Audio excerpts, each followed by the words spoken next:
The day my father's empire crumbled, I was the one holding the match. But let me back up because the real story didn't start with revenge. It started with a grandmother who said nothing for 15 years, a sealed envelope no one was supposed to find, and a girl who was told every single day that she was worth absolutely nothing. My name is Clara Whitfield. I'm 26 years old. And for the last 2 years of my life, I have been systematically erased, not by a stranger, not by an enemy, but by the man who was supposed to love me most in this world, my father. This is not a story about hatred. It is a story about what happens when someone spends years building a cage around you so carefully, so quietly, that you don't even realize the door has been locked until you try to walk out. And trust me, when you hear what my grandmother left behind, you are not going to see it coming. Growing up in the small town of Crestwood, Ohio, the name Whitfield meant something. It meant money, it meant influence, it meant that when someone walked into a room, people noticed. My father, Richard Whitfield, owned Whitfield & Sons Construction, the largest building company in the county. Our house sat on a sprawling property at the end of a private road. 3 cars in the driveway, a pool in the backyard, a kitchen so large my mother, Susan, could cook for 30 people without ever running out of counter space. From the outside, we were the perfect American family. My older brother, Ethan, was 4 years ahead of me. He was the one my father groomed, the one who got the trips abroad, the internships, the praise at every dinner table. Ethan was loud, charming, and effortlessly confident, the kind of kid teachers loved and other kids followed. He was, in every way, the heir. I was the afterthought, not because I lacked talent. I was sharp. I loved numbers, patterns, logic. By the time I was 14, I could read a financial statement faster than most adults. My teachers told my parents I had a gift. But in the Whitfield household, gifts only mattered if they were useful to my father, and in his eyes, a daughter's greatest value was never professional. It was personal. Clara will marry well, he told my mother once, thinking I wasn't listening. I was 11. I was standing just outside the kitchen door and I heard every word. That sentence stayed with me like a bruise that never fully healed. My grandmother on my mother's side was named Eleanor Marsh. She was not a soft woman. She had built a small empire of her own in the 70s and 80s, a chain of bookstores that she grew from one tiny shop into a regional chain. Then sold at 60 for enough money to live comfortably for the rest of her life. Eleanor was sharp-tongued, direct, and deeply observant. She noticed things. She noticed the way my father's voice changed when he talked about me versus Ethan. She noticed the way my mother's shoulders dropped whenever Richard entered a room. She noticed the small, quiet cruelties that everyone else dismissed as just the way things are. I spent my summers with Grandma Eleanor. Her house smelled like cedar and old paper. She had bookshelves that stretched floor to ceiling, and she taught me to read between the lines in books, in conversations, and in the people around me. One evening when I was 13, we were sitting on her back porch. The sky was turning orange and pink, and she was holding a glass of iced tea, staring at something in the distance that I couldn't see. "Clara," she said quietly, "I want you to know something. Whatever happens in this family, whatever your father does or says, you are not what he tells you you are." I didn't fully understand what she meant. I was 13. But I remember the weight of her words, and I remember the way she held my hand a little tighter than usual that evening. 2 years later, Eleanor passed away quietly in her sleep. She was 79. What I didn't know then, what nobody told me, was that before she died, she had spent years building something that was never meant for anyone except me. I graduated from college with a 3.8 GPA in finance and a recommendation letter from a professor who had spent 20 years in corporate accounting. I had worked hard. I had earned every grade, every honor, every word of that recommendation. On graduation day, my father shook my hand, actually shook it like we were strangers, and said, "Come work at the company." Unpaid for the first year, think of it as training. I declined, politely, respectfully, but firmly. That was the beginning of the end. The rejection letters started arriving within weeks of my first job application, one after another, like clockwork. I interviewed beautifully everywhere. Firms told me I was impressive, promising exactly what they were looking for. And then, without explanation, I was let go from the process. 15 applications, 15 interviews, 15 rejections. I spent nights going over my resume, rewriting cover letters, practicing answers to questions no one was going to ask. I thought it was me. I thought I was doing something wrong. It wasn't me. I found out on a Tuesday afternoon. I had walked into a small financial services firm downtown, my 20th interview, maybe more. I had lost count. The woman who interviewed me, a kind-faced woman in her 50s named Mrs. Patricia Lane, listened to my answers carefully. Then she paused, folded her hands, and looked at me with an expression I will never forget. "Miss Whitfield," she said slowly, "I want to help you."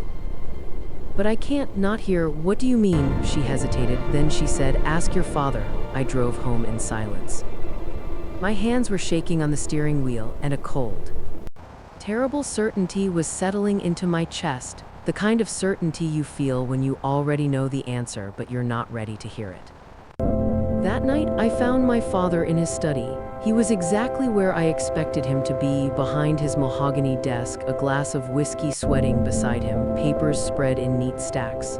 "Dad," I said, "why can't I get a job?" He didn't look surprised. He looked at me for a long moment, then he smiled, a small, quiet smile that made my stomach drop. "Because I told them not to hire you." The room tilted. "I told them you can't be trusted with money," he said as casually as if he were reading a weather report, "that you stole from this family.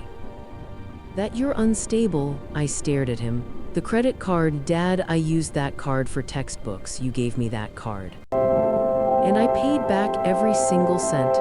"That's not how I remember it. You turned down my offer," he said. "You thought you didn't need this family. I wanted to show you that you do." My mother appeared in the doorway. I saw something flicker across her face, guilt, maybe, or the ghost of the woman she used to be before decades with Richard wore her down to almost nothing. She looked at me for 1 second. And in that second I saw it clearly. She knew this was wrong, and she looked away. That hurt more than anything my father said that night. In a small town, a story travels like fire through dry brush. Within days, I felt the shift everywhere. At the grocery store, neighbors who had known me since I was a child avoided my eyes. At church, whispers followed me like shadows. The woman at the coffee shop where I used to work stopped making small talk. My father had not just called employers. He had told the story, his version, to everyone who would listen. Golf buddies, business associates, neighbors at dinner parties. The narrative was always the same: troubled daughter, family tragedy, the Whitfields trying their best. He never lied outright, he never had to. In a town where Whitfield and Sons had built half the commercial buildings, his word was the only word that mattered. Ethan made it worse. Not maliciously, exactly. Ethan had always been careless with other people's pain. One morning at a coffee shop, he spotted me behind the counter where I had picked up a minimum wage job. "Hey, Clara," he called out loud enough for the whole room to hear. "Dad says hi." He laughed, his friends laughed. I turned around and kept working. That night, I sat on the floor of my tiny studio apartment and looked at my bank account. $3,000. Rent due in 2 weeks, 2 months, maybe less, before I would have nothing left. 2 months before I would have no choice but to go back to my father's house and accept whatever he offered. I couldn't. It happened on a Sunday afternoon, 6 months into what I had started thinking of as the collapse. I was going through old boxes in my closet looking for things I could sell, anything to stretch my money a little further, when I found a box of old electronics, an old phone. A tablet with a cracked screen, a charger I didn't recognize. I almost threw the phone away, but something made me plug it in. It buzzed to life and notifications flooded the screen. Old messages, spam emails, and one voicemail dated 3 years ago, right after my grandmother's funeral. I pressed play. "Miss Whitfield, this is Thomas Avery from Avery and Reed, attorneys at law. I'm calling regarding the estate of Alina Marsh. There are documents that require your attention. Please contact our office at your earliest convenience. 3 years. I had missed this call 3 years ago. I remembered that time, the fog of grief after the funeral, the weeks where everything felt muffled and distant. My father had handled most of the estate paperwork. He had told us casually that Grandma Alina had left most of her money to charity with small gifts for each grandchild. Nothing major, he had said. She was sentimental like that. I had believed him. I grabbed my current phone and dialed the law firm. After a few minutes on hold, a receptionist told me something that made my blood run cold. Mr. Avery attempted to contact you multiple times, Miss Whitfield. The file indicates that your father, Richard Whitfield, eventually called our office and confirmed that you were not interested in pursuing the matter. My father had intercepted it. He had told them I didn't want to know. A month later, my father called me. His voice was warmer than it had been in months. He told me he missed me. He told me my mother was worried. He told me there was a bookkeeping position at the company and this time it would be paid. Come home, he said. Let's put this behind us. It sounded almost reasonable, almost kind. And then, 1 week after that phone call, I learned the real reason he wanted me back. I was working a late shift at the small hotel where I had a housekeeping job, the only place in town that hadn't turned me away. I was restocking a supply closet on the second floor when I heard voices drifting up through the ventilation grate below me. My father's voice, another man's, older, gruff. She's almost ready, my father was saying, his tone light, almost jovial. A few more months of this and she won't have any other options. The other man laughed. And the daughter, she'll agree to anything by then. The marriage secures the merger. Palmer Plumbing plus Whitfield Construction, we own the county. I sat down on the floor of that closet, surrounded by cleaning supplies, and felt something inside me go very, very still. He was not just trying to control me, he was trying to sell me. I started applying to companies in cities far away, Chicago, Denver, Seattle, anywhere the Whitfield name meant nothing. The rejections kept coming. 2-year employment gap, no references, too much risk. Then, on a cold Wednesday morning, an email arrived. Subject, interview invitation, Meridian Financial Group. I had applied to Meridian on a whim weeks earlier. They were one of the largest financial firms in the Midwest, way above my experience level. I had never expected a response. The email said the interview would be conducted personally by the CEO, a man named James Callahan. CEOs don't interview entry-level analysts. Something about this didn't add up. But something about it felt important, the kind of important that makes your hands shake and your heart beat faster, the kind that whispers, "Pay attention." I replied before I could talk myself out of it. The night before my interview, I stayed in a budget motel near the bus station. I had $43 in my pocket and a second-hand blazer from a thrift store. I practiced interview answers until my eyes burned, but something kept pulling me back to my grandmother. To the voicemail, to the lawyer's words. What had she left me? What had my father buried? My phone rang as I was walking toward the Meridian Financial Building, a tower of glass and steel that made me feel very small. It was my father. "I hear you have an interview today," he said. His voice was flat, cold, my stomach dropped. "How do you?" Ethan checks your social media. You tagged the bus station, Clara, careless. One post, one Instagram story about new beginnings. I hadn't even mentioned the company by name. One phone call, my father said quietly. That's all it takes. I stood on the sidewalk 50 feet from a building that might change my life, and my father was trying to burn it down from miles away. A text came through from Ethan. Dad already called them. Come home. My hands were shaking so badly I almost dropped the phone. I looked up at the Meridian Tower. 28 floors of glass catching the morning sun. Then I turned off my phone, straightened my blazer, and walked through the front door.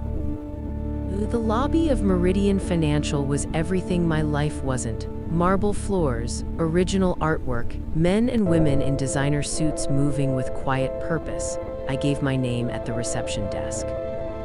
The woman behind the counter typed something, looked up and said, "Mr. Callahan is expecting you, 28th floor, take the private elevator on the left." The 28th floor. The CEO's office. The elevator rose silently. When the doors opened, a woman in a charcoal dress was waiting. She led me down a hallway lined with photographs, the history of the company, decades of growth, and stopped at a heavy wooden door. "Go right in," she said. And then, quietly, "He's been waiting for you for a long time." James Callahan was standing by the window when I entered. He was in his early 50s, silver-haired, with the kind of calm, steady presence that comes from decades of making difficult decisions. His office was enormous. The view of the city stretched out behind him like a painting, but none of that was what stopped me in my tracks. It was the expression on his face. He wasn't looking at me like a job candidate. He was looking at me like someone who had been carrying something heavy for a very long time and was finally ready to set it down. "Miss Whitfield," he said gently. "Please sit down." I sat, my heart was hammering. "Mr. Callahan," I'm not sure why, he held up a hand. "Before we begin, there's something I need to give you."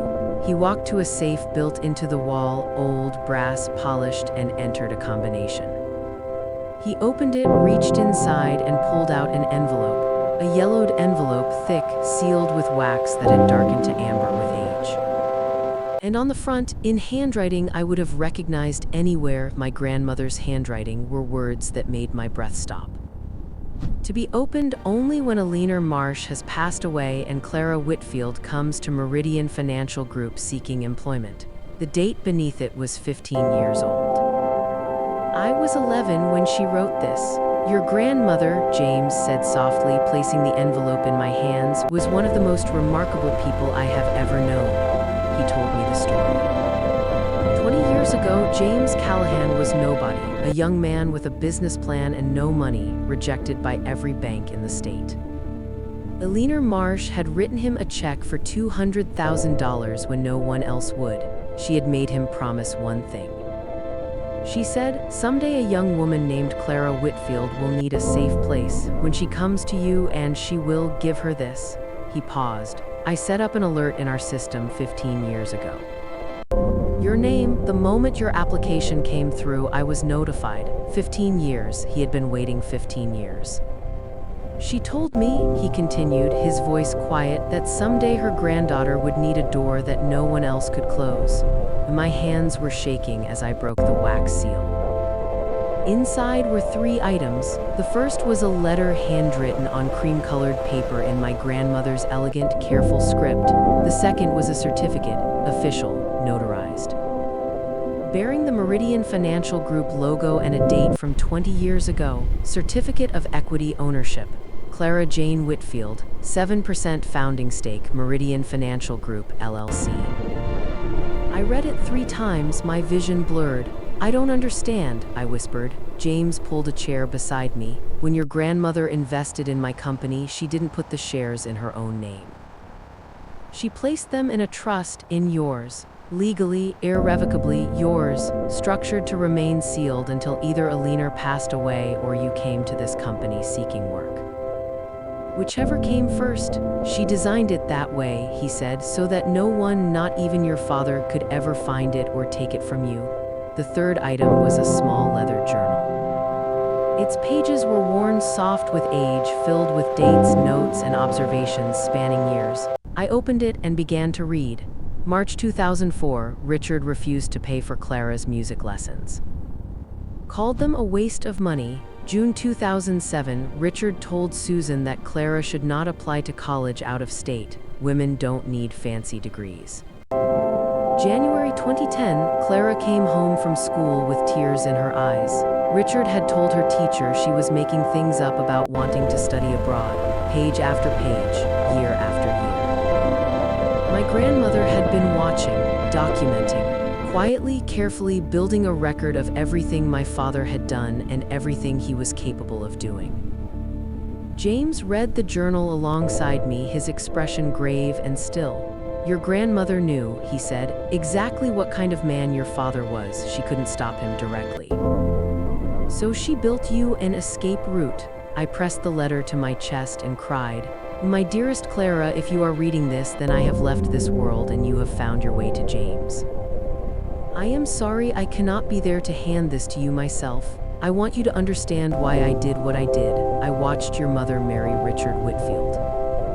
I saw the signs from the very beginning, the quiet control, the way he made everyone around him smaller so that he could feel larger. I begged your mother to leave. She believed she could change him. I could not save my daughter, but I swore from the moment you were born that I would save you. I saw something in you, Clara, a spark that Richard could never extinguish. You questioned him. You dreamed past his walls, and I knew with absolute certainty that one day he would try to break you for it, so I built you an insurance policy. James Callahan was a young man with a vision when I invested in his company. I put those shares in your name because I knew that Richard would one day try to trap you. And I wanted you to have a door he could not close. By now, those shares are worth far more than enough to build your own life. Use them wisely, build something that belongs to you.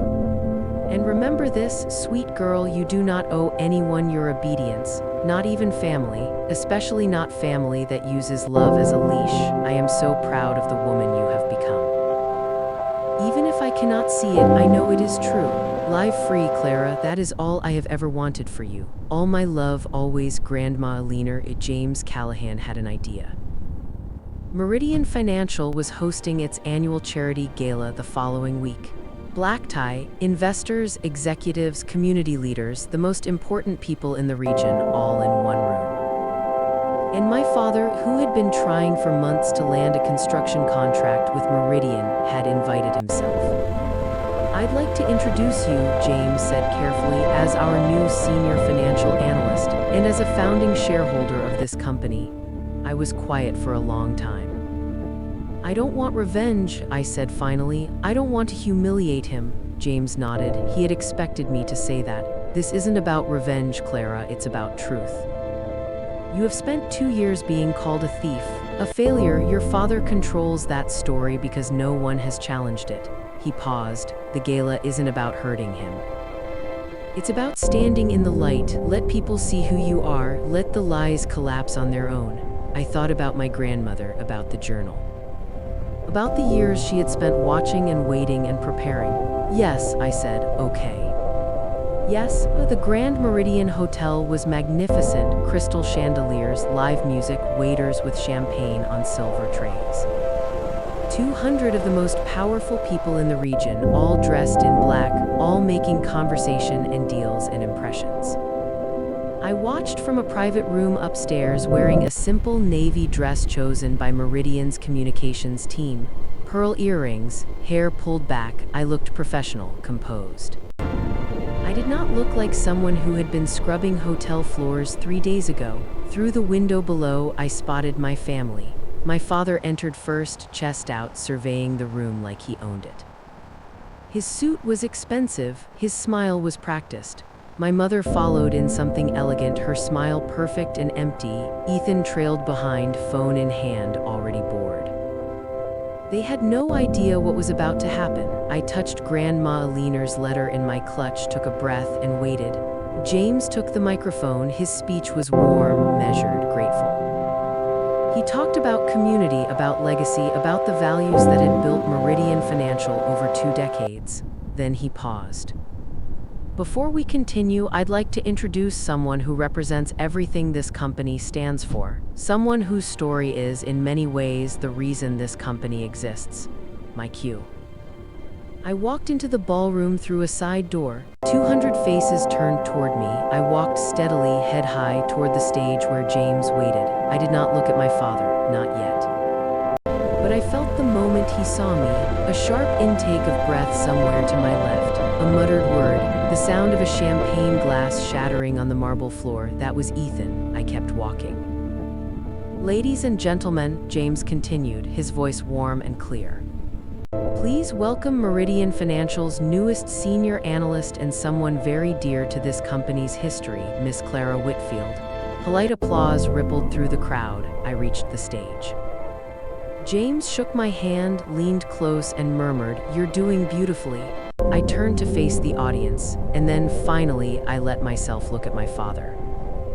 Richard Whitfield stood near the bar, frozen. His face had gone white, his mouth was open. Beside him, my mother's hand had flown to her throat. Ethan was staring at the broken glass at his feet like he didn't understand how it got there. I smiled, not cruel, not triumphant, just calm. "Thank you," I said into the microphone. "It's an honor to be here." And then my father started moving toward me. His face was twisted with fury. He pushed past a waiter, nearly knocking a tray to the floor. "What is she doing here?" he shouted, looking around wildly. "Someone get security. This woman doesn't belong." James stepped forward. His voice was quiet, but it carried. "Mr. Whitfield, I would suggest you lower your voice. She's a thief," my father shouted, pointing at me. "I told you she stole from her own family." James's expression didn't change, but something in his eyes hardened. "Mr. Whitfield, I am well aware of the situation.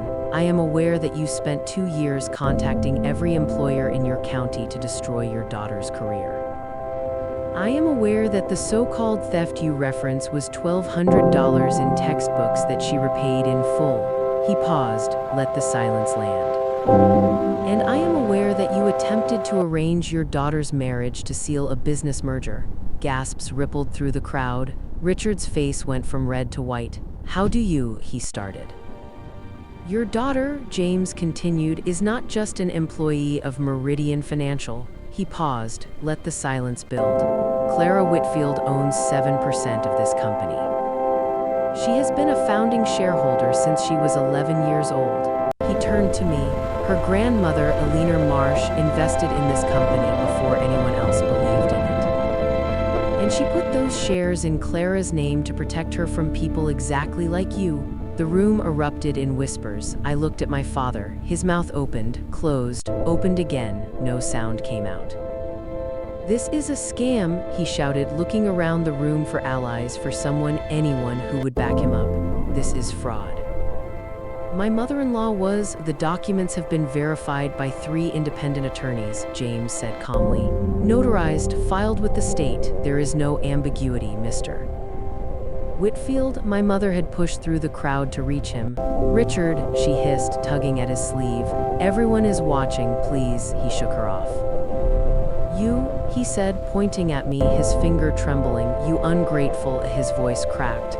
"After everything I did for you, I raised you, I fed you, and this is how you repay me." I said nothing. "I destroyed your career because you needed to learn respect," he screamed, his voice breaking. "You needed to understand that family comes first. That daughters don't defy their fathers." The room was dead silent. 200 people staring at my father as he stood there, heaving, sweating, spittle at the corners of his mouth, having just told a room full of executives exactly what kind of man he was. For the first time, no one was looking at me. They were all looking at him. I stepped forward to the microphone. "I didn't come here tonight to humiliate anyone," I said. My voice was steady. "I didn't come here for revenge." Richard glared at me, but he had spent his ammunition. He had nothing left. "I came here because I spent 2 years being called a thief, a failure, a disgrace. I was blacklisted from every job in my county. I was mocked for working the only job I could get. I was told that if I wanted to survive, I had to surrender my freedom to a man who saw me as property." I looked at my father, not with anger, not with hatred, just clarity. "The money my father calls theft was money he gave me to buy textbooks. I paid back every cent. I have every receipt." I paused. "But even if I hadn't, even if I had made a mistake, does that justify 2 years of sabotage? Does that justify trying to arrange my marriage to seal a business deal?" Murmurs in the crowd. "My grandmother saw what I couldn't. She knew what kind of man my father was. She couldn't save my mother, but she found a way to save me, not with magic, not with luck, with planning. With legal documents, with love that looked ahead." I turned back to Richard. "Dad, I don't hate you, but I am done. I am done seeking your approval. I am done accepting your definition of my worth." My voice didn't waver. "This is my boundary. I wish you well, but I will not let you control my life anymore." I stepped back from the microphone. The room erupted in applause. My family left the gala without another word. I watched them go, Dad storming toward the exit, face purple, Mom hurrying after him, head down. Ethan trailing behind, staring at his phone like he could disappear into it. No one stopped them. No one tried to make polite conversation. 200 people watched Richard Whitfield leave in silence. After they were gone, the room seemed to exhale. The jazz quartet started up again. Conversations resumed, quieter than before. Then something unexpected happened. A woman approached me, 50s, elegant, wearing pearls that had clearly been a family heirloom. I recognized her face. She was the HR director at Patterson Financial, the one who had told me to ask my father. Miss Whitfield, her voice was soft with shame. I owe you an apology. A significant one. It's all right. It's not. She pressed a business card into my hand. When you're ready, if you're ever ready, I'd like to discuss opportunities, real ones. Without your father's interference. She moved away before I could respond. Then another person approached. Then another. Business cards, handshakes, quiet apologies. I'm so sorry, I believed him. If I had known the truth, your grandmother would be so proud. James appeared at my side, a glass of sparkling water in his hand. How are you holding up? I don't know, I admitted. I think I'm still processing, he smiled gently. The shares, by the way, at current valuation, they're worth approximately $2.4 million. You'll want to meet with our legal team. But it's yours, free and clear. $2.4 million, I couldn't even comprehend that number. Also, James added, your new office will be ready Monday. If you're still interested in the analyst position, I laughed, a slightly hysterical sound. Yes, I said, I'm interested. 1 month later, my life looked completely different. I had a corner office on the 14th floor of Meridian Financial. Not the biggest office, I was still junior in experience, still learning. But it had a window with a view of the city skyline, and my name was on the door. I had an apartment. Small, but mine, a 1-bedroom with a doorman and a gym I never used. Fresh flowers on the kitchen table because I could afford them now. I had colleagues who respected my work, a boss who valued my contributions, a career that belonged to me. The news about Richard had spread through the business community like wildfire. 3 major contracts were canceled within weeks of the gala. Partners quietly distanced themselves. The Whitfield name, which had meant power and influence in Crestwood for decades, became something people whispered about differently, not with respect, but with the quiet discomfort of people who had watched a man reveal exactly who he was. My mother called once. Can you forgive us? She asked, her voice small. Can we be a family again? I forgive you, Mom, I said, and I meant it. The anger had faded into something quieter. But I'm not coming back. I can't live under those conditions again, she cried. I listened. When she hung up, I felt sad but not guilty. Ethan sent a text, a few lines. An apology that might have been sincere or might have been drafted by someone else. I responded with thank you and nothing more. Maybe someday we'd rebuild something, maybe not. Richard never reached out. I didn't expect him to. On a quiet Sunday afternoon in October, I drove to the cemetery where Grandma Alina was buried. I brought her favorite flowers, yellow daffodils, and sat on the bench beside her headstone for a long time. The air was cool. Leaves were turning gold and rust around me. The cemetery was empty except for me and the wind moving through the trees. You saved me, I said softly. You saw it coming and you saved me. The wind rustled. A leaf drifted down and landed on my knee. I'm going to make you proud, Grandma. I promise.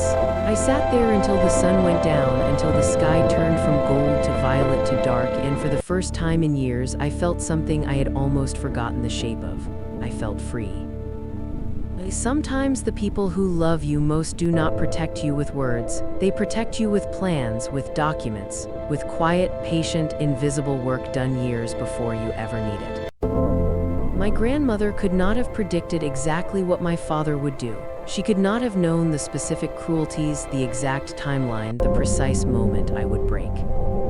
But she knew the shape of it. She knew the kind of man Richard was. She knew the kind of cage he would build. And she spent years quietly, secretly, lovingly constructing a door he could never lock. That is what love looks like when it is not loud, when it is not dramatic. When it is simply someone, somewhere, deciding that you deserve to be free and doing everything in their power to make sure you are. I keep Grandma Aliner's letter in my wallet.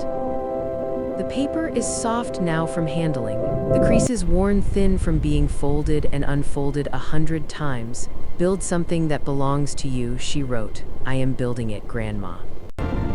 Every single day I am building it, and I am finally free.